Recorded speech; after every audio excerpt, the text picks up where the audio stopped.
जालन्यामध्ये सध्या मनोज जरांगे पाटील यांचं उपोषण सुरू आहे आणि त्यांच्या उपोषणाला ओबीसी आंदोलनानंच उत्तर दिलं जाते। अंतरवालीमधील मनोज जरांगे यांच्या उपोषणाचा आजचा चौथा दिवस आहे।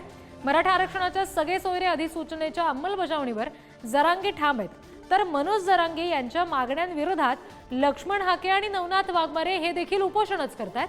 काहीही झालं तरी मराठ्यांना ओबीसीतून आरक्षण नको अशी भूमिका लक्ष्मण हाके आणि वाघमारे यांनी मांडली आहे। मनोज जरांगे यांच्या मागण्यांविरोधात मंगेश ससाणे सुद्धा उपोषण करतात।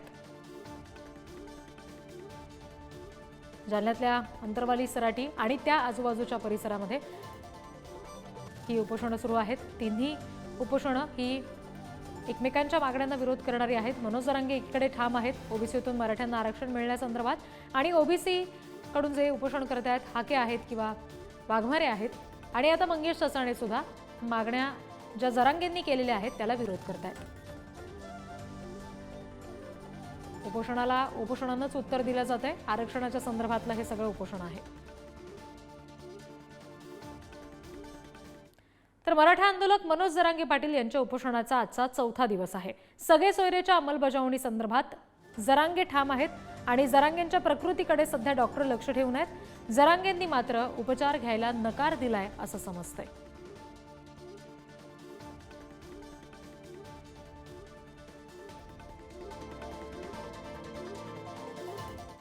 तर मनोज जरांगे पाटील यांच्या ज्या मागण्या आहेत त्याला लक्ष्मण हाके आणि नवनाथ वाघमारे मात्र उपोषण करून विरोध करतात। काहीही झालं तरी ओबीसीतून आरक्षण नको अशी भूमिका हाकेंनी मांडली आहे। मराठा समाजाला ओबीसीतून आरक्षण देण्यास विरोध दर्शवलेला आहे आणि वेळ आली तर मुंबईला जाऊन आंदोलन करू असा इशारा सुद्धा दिला गेलाय।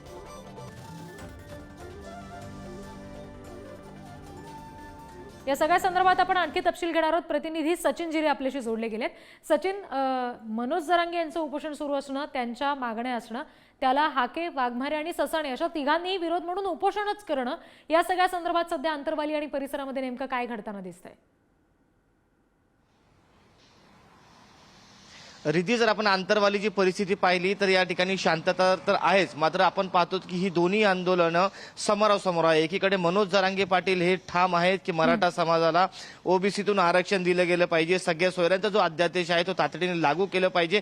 त्याचबरोबर हैदराबाद गॅजेट असेल किंवा इतर जे गॅजेट असतील संस्थानांची ती तातडीने लागू केली गेली पाहिजे। त्यासाठी मी इंचभरही मागे हटणार नाही अशी ठाम भूमिका मनोज जरांगे पाटील यांनी घेतलेली आहे। आणि आपण पाहिलं की आज त्यांच्या उपोषणाचा चौथा दिवस आहे, मात्र त्यांच्या उपोषणाच्या दुसऱ्या दिवसापासूनच मनोज जरांगे पाटील यांची तब्येत खालावायला सुरुवात झालेली आहे। त्यांचं शुगर हा खूप झपाट्याने कमी होत आहे। त्याचबरोबर त्यांची जी बीपी आहे ती सामान्यपेक्षा कमी आहे। त्याचबरोबर युरिनचा त्रास देखील त्यांना जाणवत आहे, वीकनेस त्यांना आहे। अशा परिस्थितीने डॉक्टरांनी आता त्यांना इशारा दिलेला आहे, त्यांना सल्ला दिलेला आहे की त्यांनी तातडीने आता या ठिकाणी उपचार घ्यावे, त्यांनी अन्न ग्रहण करावा, अन्यथा त्यांचे जे शरीरातले अवयव आहेत त्यांच्यावरती विपरीत परिणाम होऊ शकतो आणि पुढे अघटित घटना देखील घडू शकते। त्यामुळे तातडीने काहीतरी उपाययोजना या ठिकाणी केल्या गेल्या पाहिजे सरकारकडून, कारण की आता मनोज जरांगे पाटील यांची जी प्रकृती आहे ही झपाट्याने खालावत चालली। ही बाजू एकीकडे आहे तर दुसऱ्या ठिकाणी मनोज जरांगे पाटील यांच्या उपोषणाला विरोध करण्यासाठी हाके, वाघमारे आणि ससाणे हे बसलेले आहेत। यामध्ये देखील दोन उपोषण ओबीसींच्याकडून सुरू आहे। एकीकडे ससाणे आहेत तर दुसरीकडे हाके आणि वाघमारे आहेत। त्यांची मागणी ही आहे की जो मनोज जरांगे पाटील यांची मागणी आहे की सगळे सोयऱ्यांचा अध्यादेश लागू करावा, तो आम्ही होऊ देणार नाही। मराठ्यांना ओबीसी मध्ये येण्यासाठी आमचा विरोध आहे, त्यांना वेगळा प्रवर्ग द्यावा अशी मागणी त्यांनी केलेली आहे। आणि त्यामुळे जोपर्यंत आता या ठिकाणी परिस्थिती अशी आहे, जोपर्यंत मनोज जरांगे पाटील उपोषणाला बसलेले आहे त्यांनाच काउंटर अटॅक म्हणून आता हे ओबीसीचे दोन्ही आंदोलन या ठिकाणी समोर बसलेले आहेत। त्यामुळे कुठेतरी अंतरवाली सराटीचं जे वातावरण आहे या ठिकाणी शांतता तर आहेत, मात्र हा संघर्ष या ठिकाणी आंदोलनाच्या माध्यमातून आपल्याला पाहायला मिळत आहे। पोलिसांनी अवांतर जी वाहनं आहेत, जी बाहेरची मंडळी आहे त्यांना येण्यासाठी देखील या गावामध्ये मज्जाव केलेला आहे। त्यामुळे कुठेतरी पोलीस देखील या सर्व प्रक्रियेवरती लक्ष ठेवून आहे। खबरदारीचा उपाय म्हणून पोलीस बंदोबस्त देखील परिसरामध्ये वाढवण्यात आलेला आहे। सचिन, सध्या जी संघर्षाची परिस्थिती आहे ती नंतर पुढे कशा पद्धतीने रूप घेते हे सगळ्याचे अपडेट्स आम्ही तुमच्याकडून घेऊ। तुर्तास धन्यवाद दिलेल्या माहितीसाठी। या सगळ्या संदर्भात बोलण्यासाठी प्रतिनिधी सुमित पवार सुद्धा आपल्याशी जोडले गेलेले आहेत। सुमित, वडीगोद्रीमध्ये आता नवनाथ वाघमारे आहेत किंवा लक्ष्मण हाके आहेत जे उपोषण करतायत, आणि अंतरवालीमध्ये जिथे जरांगे उपोषण करतायत तिथून अगदी काही अंतरावरच त्यांचं सुद्धा उपोषण स्थळ आहे। तिथे नेमकं काय घडतंय, त्यांची नेमकी हाकेंची आणि वाघमारेंची सध्याच्या क्षणाची भूमिका काय आहे? भास्कर हाके आणि नवनाथ वाघमारे कालपासून अंतरवली सरडीच्या वेशीवर म्हणजे वडीगोदरीमध्ये उपोषणाला बसले आहेत। या संदर्भात त्यांनी काल पत्रकार परिषद घोषणा देखील केलेली आहे। सगळे सोयरे शब्दाची अंमलबजावणी करू नये, तसेच बोगस नोंदीद्वारे देण्यात आलेले खोली प्रमाणपत्र तत्काळ रद्द करावे, अशा विविध मागण्यांसाठी हाके आणि नवनाथ वाघमारे हे उपोषण सुरू केलेलं आहे। अंतरवालीच्या वेशीवर यापूर्वी मंगेश सासाने यांचं उपोषण सुरू आहे। त्यामुळे आता मराठा ओबीसी संघर्ष आणखीन पेटण्याची शक्यता आहे। या पार्श्वभूमीवर पोलिसांचा देखील तगडा बंदोबस्त वडीगोदरी परिसरासह अंतरवाली सराटीमध्ये देखील लावण्यात आलेला आहे। रिद्धी जी सुमित, धन्यवाद दिलेला या सगळ्या तपशिलांसाठी। तर पंढरपूरमध्ये सुद्धा तिकडे धनगरांचं उपोषण सुरू आहे, त्या संदर्भात आपण आणखी तपशील घेणार आहोत। प्रतिनिधी माऊली डांगे सध्या आपल्याशी जोडले गेलेले आहेत।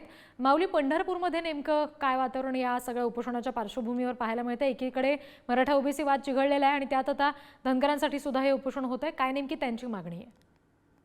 रिद्धी, नक्कीच आपण पाहिलं तर गेल्या 12 दिवसापासून आज धनगर आरक्षणाच्या अंमलबजावणीसाठी पंढरपूरमध्ये 6 योद्ध्यांचं अमरण उपोषण सुरू आहे। आपण पाहिलं तर काल त्या 4 जणांची तब्येत सुद्धा बिघडलेली होती। जे दीपक बोराडे आहेत त्यांची तब्येत बिघडली होती, शुगर लेवल कमी झाली होती, परंतु त्यांनी उपचार घेण्यास नकार दिला होता।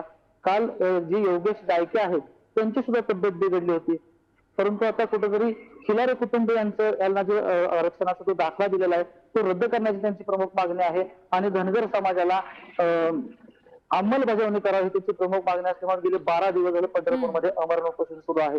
परंतु आता जे खिलारे कुटुंबियांचं आरक्षण जे दिलेलं प्रमाणपत्र आहे ते आता मंगळवारपर्यंत रद्द करण्यात यावं अशी त्यांची प्रमुख मागणी करण्यात येत आहे। एकंदरीत आपण बघितलं तर या 6 उपोषणकर्त्यांचं आता तब्येत हळूहळू खालावत चालली आहे। डॉक्टरांनी त्यांना उपचार घेण्यासाठी त्यांना सांगितलं, परंतु उपचार घेण्यास त्यांनी नकार दिलेला आहे। परंतु जर उपचार नाही घेतला तर अघटित घटना घडू शकते, त्यांच्या शरीरावर प्रकृतीवर गंभीर परिणाम होऊ शकतात। रिद्धी, आपण पाहिलं तर आता अनेक ठिकाणी उपोषण सुरू आहेत, आंदोलन सुरू आहेत, रस्ता रोको आंदोलन सुरू होतंय। एकीकडे मराठा समाजाचे जे उपोषणाला बसले त्यांची मराठा समाजाची मागणी आहे की मराठा समाजाला आरक्षण मिळावं। अगदी बाहुली, आणि त्याच्यामुळे या सगळ्या पार्श्वभूमीवर आरक्षणाचा हा संघर्ष नेमका कधी संपतो, त्याच्यातून नेमका काय उपाय निघतो हे पाहणं महत्त्वाचं असेल। धन्यवाद दिलेल्या सगळ्या तपशिलांसाठी।